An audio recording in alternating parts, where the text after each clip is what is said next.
करनाल में किसानों के साथ की गई मारपीट के विरोध में आज कांग्रेसियों ने पूर्व वित्त मंत्री कैप्टन अजय यादव और कांग्रेसी विधायक चिरंजीव राव की अगुवाई में जिला सचिवालय पर प्रदर्शन कर एसडीएम को राज्यपाल के नाम ज्ञापन सौंपकर इस कृत्य की निंदा की। आज ही के दिन कैप्टन अजय सिंह यादव ने रेवाड़ी के प्रथम विधायक एवं उनके पिता राव अभय सिंह की जयंती पर उन्हें अपने श्रद्धा सुमन अर्पित किए, उनके पच्चीनों पर चलने का प्रण भी लिया। तो वहीं दूसरी ओर कैप्टन व उनके विधायक पुत्र चिरंजीव राव ने जमकर निशाना साधा भाजपा की मौजूदा सरकार पर। कैप्टन अजय व उनके विधायक पुत्र चिरंजीव राव ने सहकारिता मंत्री डॉक्टर बनवारी लाल पर निशाना साधते हुए कहा कि सहकारिता मंत्री डॉक्टर बनवारी लाल रेवाड़ी छोड़ करें बावल की चिंता, क्योंकि आज तक उनके गोद लिए हुए गांव रामपुरा में नहीं हुआ जल निकासी का प्रबंध। चिरंजीव राव ने धारवाड़ा नगर पालिका उपचुनाव सिंबल पर लड़ने के सवाल पर कहा, अभी नहीं हुआ कोई फैसला।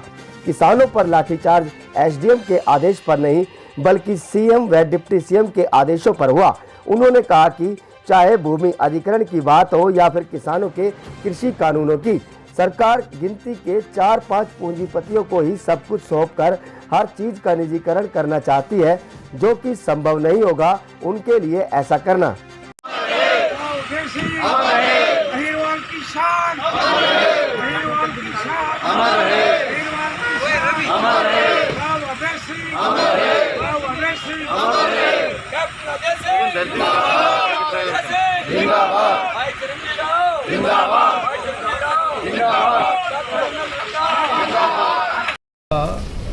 जो प्रथम विधायक हैं रेवाड़ी के, उनकी आज जो है बर्थ एनिवर्सरी है 1 सितंबर को। और उन्होंने जो है अपने समय में जब वो यहाँ पर विधायक रहे, 3 बार विधायक रहे, उन्होंने इम्प्रूवमेंट ट्रस्ट के चेयरमैन रहे। वो उन्होंने 1 रुपया लिया और ईमानदारी के नाम के ऊपर अगर आप देखेंगे, ये जो सानी से जो मीठा पानी जो रेवाड़ी को दिया गया था, ये उनकी देन थी।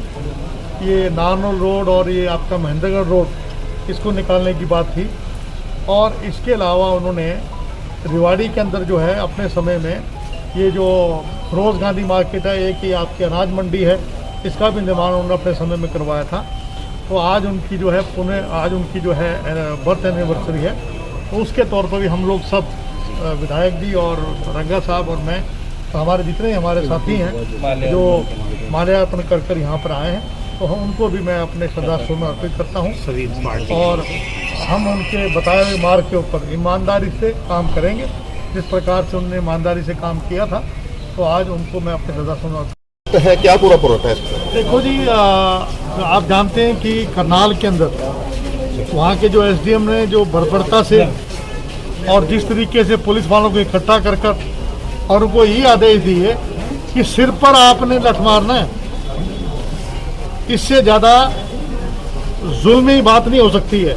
ये तो जैसे जलियांवाला बाग के अंदर किसानों के ऊपर जो है गोलियां चलाई थी, उसी प्रकार का इन्होंने जो है लोगों के सिर फोड़ दिए, एक आदमी की मौत हो गई है।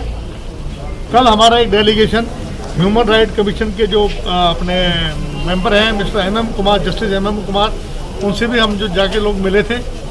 उधर जो है हुड्डा साहब गवर्नर साहब से मिले थे, तो उन्होंने ये कहा है कि इनको एक तो जो किसान जो मरा उसको 25 लाख कम से कम कंपनसेशन दें, और जो पिछले 9 महीने से किसान जो बैठे हुए हैं, जो 3 कृषि काले कानून, उनको वापस लिया जाए।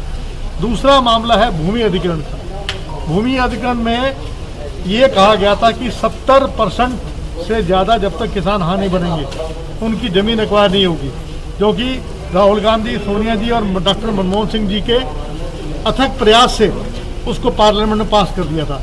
इन्होंने उसमें संशोधन कर दिया कि पीपीपी मोड के ऊपर आप किसान की मर्जी के खिलाफ जमीन एक्वायर कर सकते हो, यानी किसी काम के लिए।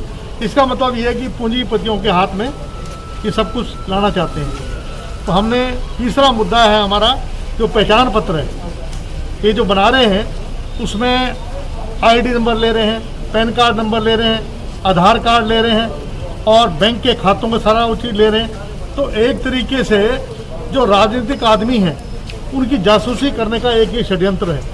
तो इन 3 मुद्दों पर हमारे चिरंजीव जो यहाँ से विधायक हैं, ML रंगा जी, जितने भी रंगा जी हैं, हम लोग सब मिलकर आज हमने जो है राज्यपाल मुद्दे को ज्ञापन दिया है। तो इसको लेकर हम लोग अपना 2000 दिन पूरा होने का कार्ड प्रस्तुत कर रहे थे मुख्यमंत्री जी, तो कह रहे थे कि किसान आंदोलन वो तो बीजेपी कांग्रेस की देन है, कुछ वामपंथी उनसे जुड़े हुए हैं। ऐसा कुछ नहीं है। किसान जो है आज भी उकसा रहे हैं, ये कांग्रेस उकसा रही है। पाकिस्तान बॉर्डर पे किसान बैठे हैं, आपके दिल्ली में किसान बैठे हुए हैं, वहाँ पर कौन राजनीतिक आदमी जा रहा है? किसान क्या कह रहे हैं? वे 3 जो काले कानून है, कृषि काले कानून को वापस लें, उससे कम शर्त से वो बात करना चाहते नहीं है। आप बताइए, पूंजीपतियों के हाथ में सब कुछ पकड़ा दें क्या? सबका निजीकरण कर रहे हैं, LIC है, ऑर्डिनेंस है, रेलवे है, तमाम जितने हवाई अड्डे हैं, बंदरगाह हैं, सबका निजीकरण कर रहे हैं। तो ये तो जो है केवल 4-5 जो पूंजीपति हैं उनके लिए फायदा कर रहे हैं। छोटा व्यापारी, छोटा किसान, छोटा मजदूर व्यापारी, उसके विरोध में सारा काम कर रहे हैं। इन सब मुद्दों को लेकर आज हम लोग लाल जी ये कहते हैं कि पानी कहीं भी नहीं भरता है। उनको पहले तो कहना चाहूँगा, गोद लिया हुआ उनका गांव है रामपुरा, वो पूरा जल भराव से भरा रहता है। कम से कम उसकी सुधि ये लोग ले लें। आप ये देखें, नंदरामपुर बास से लेकर और उधर भी पूरा पानी से जड़तल तक डूबा रहता है, उसका ये लोग कभी सुध नहीं लेते हैं। तो मुझे लगता है रिवार्ड से ज़्यादा चिंता इनको बावल की करनी चाहिए, जहाँ पर इनका बुरा हाल है। क्या पूरा मामला था? देखिए, जिस तरह से पिछले दिनों में करनाल के अंदर एक घटना हुई जिसमें बर्बरता के साथ लाठियां बरसाई गई किसानों के ऊपर, और जो एक SDM अफसर है जिसने ये जलियांवाला बाग जैसे कांड यहाँ पर किया, उसके विरोध के अंदर हम लोगों ने विरोध प्रदर्शन आज यहाँ पर करा है। हमारी मंशा यही है कि जो किसानों पर पिछले 9 महीने में अत्याचार हो रहे हैं, सरकार उस पर और ध्यान दे। हमारे जो किसान भाई हैं इतने समय के साथ रोडों के ऊपर बैठे हुए, उनकी सुध लेने के लिए कोई भी वहाँ पर नहीं जा रहा है। इसको ध्यान में रखते हुए महामहिम को हमने दिया है। और पिछले दिनों में इन लोगों ने एक जो लैंड रिफॉर्म बिल लेके आए हैं, जिसके अंदर ये बदलाव कर रहे हैं, एक बहुत ही मुझे लगता है रिफॉर्मरी हमारा एक बिल राहुल गांधी जी, सोनिया गांधी जी लेके आए थे, जिसके अंदर किसी भी किसान से ज़बरन ज़मीन नहीं ले सकती थी। और अब ये PPE के अंदर भी ये लेके आए हैं इसको कि ज़बरन ज़मीन ले ली जाएगी किसानों की। तो कहीं ना कहीं मुझे लगता है पूंजीपतियों को फ़ायदा उठाने का ये लोग काम कर रहे हैं। और जहाँ तक पहचान पत्र की बात है, उसका भी हम लोगों ने जमकर विरोध विधानसभा के अंदर भी किया था कि ये एक तरीका है, एक षड्यंत्र है, जिसके ज़रिए लोगों का जो सारी डाटा इन्फॉर्मेशन है उसको कलेक्ट करके विदेशों को बेचने का इनकी कोशिश वहाँ पर। प्रत्याशी उतार दिया है, कांग्रेस भी उतारेगी या क्या कुछ होगा? सिंबल पर चुनाव लड़ेगी कांग्रेस पार्टी का अभी तक इस बात पे फैसला नहीं हुआ है, क्योंकि नगर पालिका चुनाव में पीछे भी जब चुनाव हुए थे हम लोग सिंबल पे नहीं लड़े थे।